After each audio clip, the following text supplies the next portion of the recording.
Bonjour à tous, bonjour à toutes. Nous sommes devant le gymnase Gérard Marianne à Capesterre-Belle-Eau où aujourd'hui, nous sommes donc le 28 mars 2019, se déroule une manifestation. Nous allons tout de suite à la rencontre des acteurs de cette très belle journée pour nous expliquer le gros de cette manifestation. Avec nous, nous avons donc Béatrice Atilip. Bonjour. Bonjour. Donc en fait, la manifestation est sur 2 temps. Donc un village qui se trouve à l'extérieur avec différents exposants pour nous parler des pathologies qui sont récurrentes chez nous et des stands de prévention. Et à l'intérieur du gymnase, en ce moment, il y a la messe qui se déroule à l'intention des malades, ouverte à tous, mais à l'intention des malades qui ont reçu ce matin l'onction des malades. Et ensuite, juste après la messe, évidemment, les stands restent ouverts pour le village, mais il y a surtout une petite animation festive, on dirait un instant fraîcheur pour les malades qui souvent sont seuls chez eux. Donc c'est une façon pour nous de porter un petit peu de bonheur chez les gens. Voilà. Donc c'est une journée dédiée aux personnes qui sont atteintes de pathologies, comme vous l'avez dit. Donc c'est ça l'objectif de cette journée ?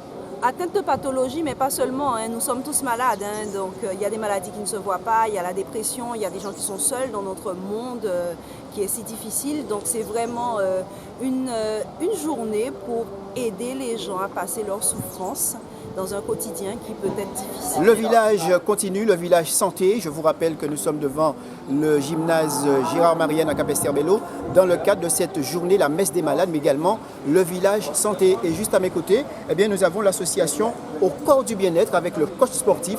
Bonjour. Bonjour. Alors, quel est l'intérêt pour vous d'être là aujourd'hui ? L'intérêt pour nous, c'est de promouvoir la santé sur le village. Donc, nous, on propose des activités physiques et sportives adaptées à toute personne, quel que soit l'âge. Donc, voilà, pour maintenir la forme et tout. Alors, qu'est-ce que vous proposez comme activité sportive ? Alors, on propose de tout. Donc, ça part du maintien en forme, des mouvements pour maintenir le corps, des étirements, de la relaxation, du stretching, voilà, un petit peu beaucoup d'activités. Ça reste des activités où on va mettre du ludique, voilà. Et qui peut prétendre à faire du sport et à partir de quel âge ? Alors, il n'y a pas d'âge, comme c'est dit sur notre affiche, c'est la forme quel que soit l'âge. Donc, on va dire de 0 à 99 ans, même plus. Et voilà, donc que ce soit les jeunes, les seniors, les personnes qui travaillent et qui à la fin de leur boulot veulent pratiquer une activité, les personnes qui sont à la retraite, voilà, il n'y a pas d'âge pour pratiquer les activités avec nous. Alors si tant est les personnes sont intéressées, comment elles font pour vous contacter ? Alors elles peuvent nous contacter par téléphone, donc au 06 90 13 24 03, voilà, et aussi on a une adresse mail qui est au corps du bien-être, le nom de l'association, @gmail.com. Est-ce qu'il y a un lieu là ? Alors il n'y a pas de lieu, mais ils peuvent nous retrouver sur Capesterre au niveau de l'allée du Manoir. Donc ça peut être le soir, donc le lundi soir, à partir de 18h et le jeudi soir également à partir de 18h. Alors, ce que nous recherchons, c'est de faire passer l'information s'agissant des addictions, toute forme d'addiction, et ainsi que les infections sexuellement transmissibles, tout problème d'adolescence. Voilà, c'est l'information que nous faisons passer en général. D'accord, mais qui peut vous contacter ? Est-ce que les personnes qui sont atteintes de cette pathologie-là, on va dire entre guillemets, les familles, qui peut vous contacter ? Alors, les familles, les personnes elles-mêmes, les personnes qui sont dans cette situation elles-mêmes, et des associations qui veulent travailler en partenariat avec d'autres associations. Les écoles nous contactent aussi pour faire des interventions à l'attention des scolaires. Et Voilà. Et là, et aujourd'hui, on peut dire que c'est un bon tremplin quand même pour pouvoir faire véhiculer ces... Voilà, c'est un bon tremplin pour faire passer les informations. Voilà. Ah ben justement, de l'addiction, c'est l'alcool aussi peut être facteur d'addiction. Quelles sont les formes d'addiction ? Voilà. C'est l'alcool, c'est les psychotropes, tout ce qui est cannabis,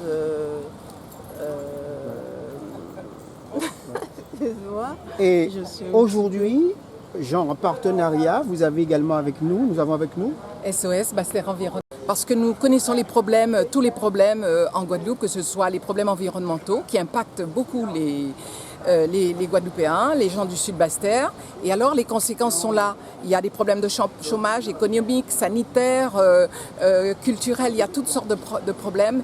Et alors il faut comprendre qu'il y a une réalité, les gens sont dans un carrefour de difficultés, de crises qui se conjuguent. Et qui en paie le prix, ce sont les jeunes. L'alcool, s'il vous plaît, l'alcool. Eh bien, cette ICPE-là, on parle de tous les problèmes, on ne sait pas prévenir. On parle des conséquences, mais on ne parle pas des causes. L'alcool en est une cause. Et figurez-vous que les enfants dans les écoles boivent, ce qui n'est pas à leur honneur ni à l'honneur des parents, qui ne peuvent rien d'ailleurs. Le pays est à la fête, les choses vont mal. Environnement, vie et santé, ils ont tenu également à participer à ce village ici à Capesterre. Bonjour. Bonjour. Vous êtes monsieur? Monsieur Verdol Philippe. Monsieur Verdol Philippe, il y a encore des informations à véhiculer. Oui. Vous pensez que toute la population n'a pas pris l'ampleur de ce que vous voulez faire passer comme message? Oui, alors ce matin, nous avons décidé de porter justement comme information à la population qu'il est possible qu'elle demande réparation pour le préjudice subi.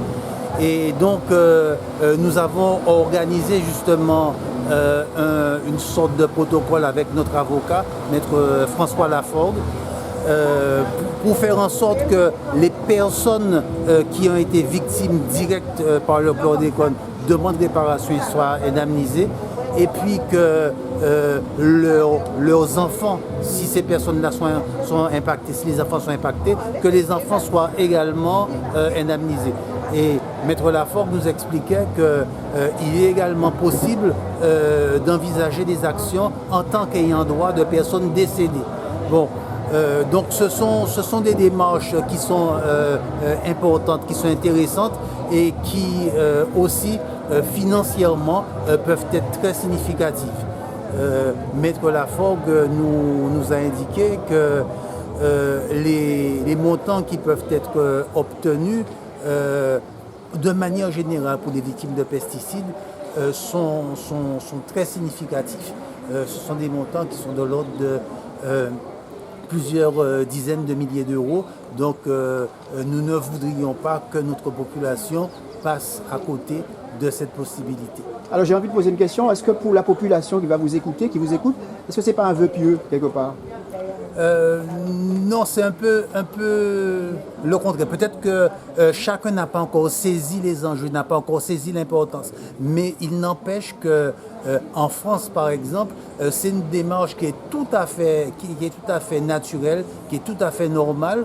Et ce qui fait que des catastrophes sanitaires du type amiante, vache folle, sang contaminé, etc., saturnisme, ont donné lieu à des règlements, des réparations, des règlements financiers en quelques semaines, en quelques mois, voire en quelques années. Et nous allons bientôt partir sur 50 ans depuis l'autorisation d'utilisation du chlordécone aux Antilles et toujours rien. Justement, c'est la deuxième édition de cette manifestation qui se nomme à juste titre le village du Bon Samaritain. Mais c'est l'occasion où nous célébrons l'Eucharistie, la messe, avec les malades de la paroisse, mais aussi de partout. Et justement, c'est la deuxième édition parce que on a compris au niveau de la paroisse, en fait les paroissiens et les paroissiennes, donc on a compris que c'est une parenthèse joyeuse pendant ce temps de carême, la mi-carême, pour offrir un temps de prière, d'action de grâce, mais aussi d'amusement, de détente à nos malades. Parce que comme vous le savez, il y a quelqu'un qui le chante si bien, je crois que c'est Frédéric François, il dit « Il faut dire je t'aime à tous ceux qu'on aime, tant qu'il est temps, voilà, et tant qu'ils sont vivants ». Donc alors moi je pense que c'est une très bonne chose et que la paroisse adhère à ça. Et aussi la parole de Dieu et la parabole du Bon Samaritain nous invite aussi à cette réflexion, mais aussi à regarder le prochain qui est dans le besoin, qui sollicite de notre part un regard, une attention d'amour et de tendresse, un soin pourquoi pas, soins de santé et autre chose spirituellement et bien sûr amicalement. Donc ça a été pour nous le but de cette manifestation de la deuxième édition. Donc, on est quand même en Guadeloupe, il y a beaucoup de nos troubadours, tu vois, qui sont croyants aussi, qui sont venus et porter un petit peu leur grain de sel à cette manifestation. Il y a toutes les associations de Capesterre qui œuvrent auprès, qui ont des actions concrètes auprès des malades ou des personnes âgées, donc qui ont répondu présentes pour égayer, pour rehausser l'éclat de cet événement.